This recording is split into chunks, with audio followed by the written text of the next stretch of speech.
nu na dang jing hinam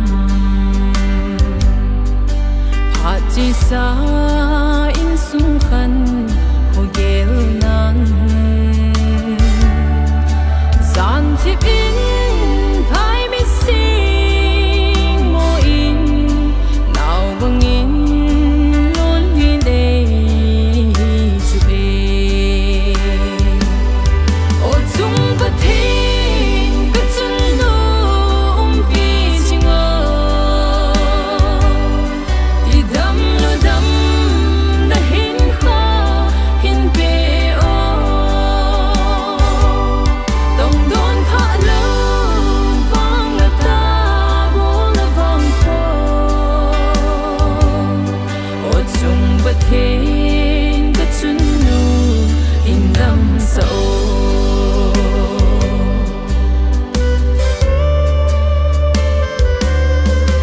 na von chơi tha sam ke na lung oi nam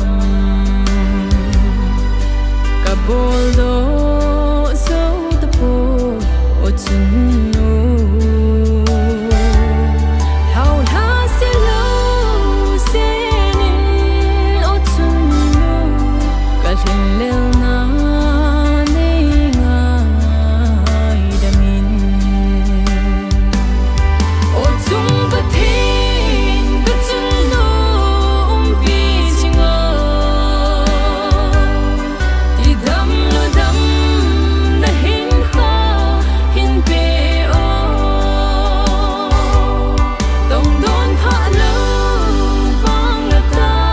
bo la vang ko o chung pa thing ka chun nu in dam sa o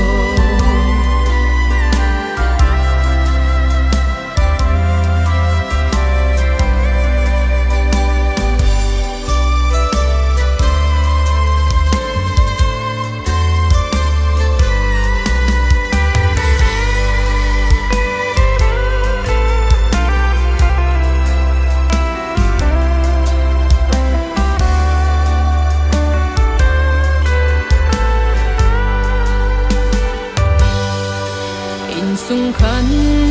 kho na hui khom zo tai lai zon cheng ho la bul ki hen